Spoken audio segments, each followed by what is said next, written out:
Əziz və dəyərli müsəlmanlar, bizləri bu cümlədə bir araya toplayan Allah subhanahu və həmd sənlər olsun. Allahın izni ilə bu dəfəki çatdıracağımız mövzu 20 yanvar haqqında mövzu olacaq. Hər bir millətin, hər bir xalqın həyatına biz baxdığımızda hər bir xalqın bir keçmə-keçli yolları olur. Hər bir xalq ayaq uzanı sabit qədəm olmağından ötürü hər bir millətin bir əzablı yolu olur. Və bizim millətə baxdığımızda isə bizim də millətdə oldu. Amma birliyimiz və bərabərliyimiz sayəsində və Allah subhanahu wa ta'ala bağlılığımız sayəsində Allah subhanahu wa ta'ala bizə azadlıq deyə bir nemət verdi ki, rahat bir şəkildə ibadətimizi edirik. Biz baxdığımızda hər evdə, bəzən hər küçədə, hər nəsildə La ilahə illallah, Muhammeden Rasulullah deyən bir şəxs var deyə Allah subhanahu wa ta'ala bu dini unutturmadı bizlərə.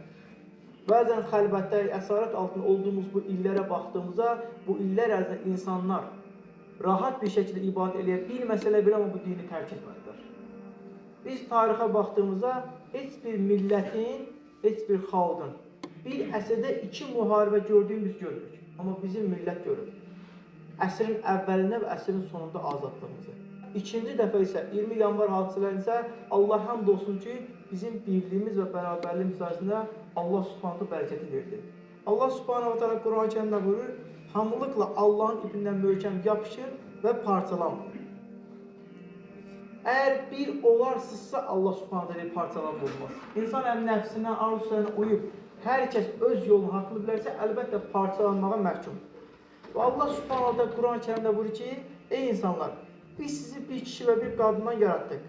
Sonra bir-birinizi tanıyasınız deyə sizi xalqlara və qəbilələrə ayırdıq. Biz baxdığımızda hər bir qəbilə, hər bir xalqın öz bölgəsi olur. Allah subhanahu ta'ala sizi ayırdıq. Amma nə qədər ayrılsaq da biz hər zaman bir anadan, bir atadan yaradılmış insanlarıq. Allah subhanahu ta'ala bizi hər zaman bu birliyə çağırır ki, bu birlik üzərində olasınız. Nə qədər ki, birlik üzərindəsiniz, o zaman qalib gələsiniz. Və o birlik üzərində olarkən, əlbəttə, İslam dininin yayılmağından ötürü bizim şəhidlərimiz də hər zaman olur. Və biz bu vətənin, millətin sevgisini haradan öyrəndik? Peyğəmbər sallallahu aleyhi ve sellemdən. Biz baxdığımızda Fatihə surəsində hər zaman oxuduğumuz bir ayət var. Nədir? Nemət verdiyin kəslərin yoluna. Təfsir alimlərimiz bu ayəni təfsir edən, bu ki, nemət verdiyin kəslər, o kəslər ki, Allah subhanahu nə vurur? Onlar deyil, Allah dərgahında diridirlər və rızqlanırlar, yəni şəhidlər.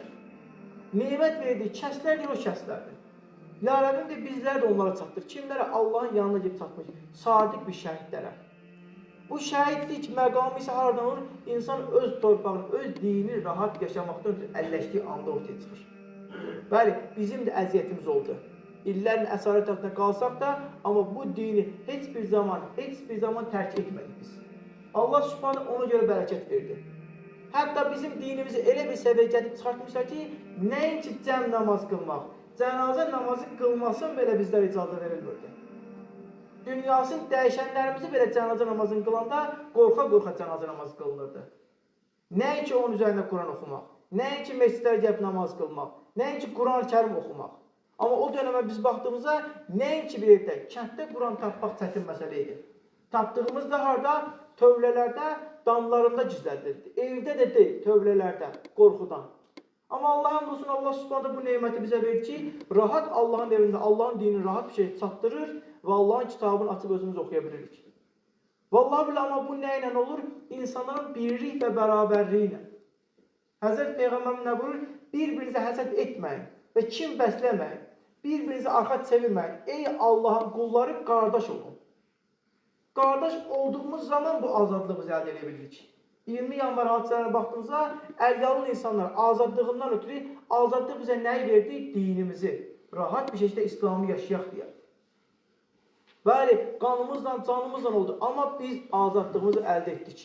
Və bugün azad bir şəkildə namaz qılırıq. Azad bir şəkildə insanlarımıza dini çatdırırıq.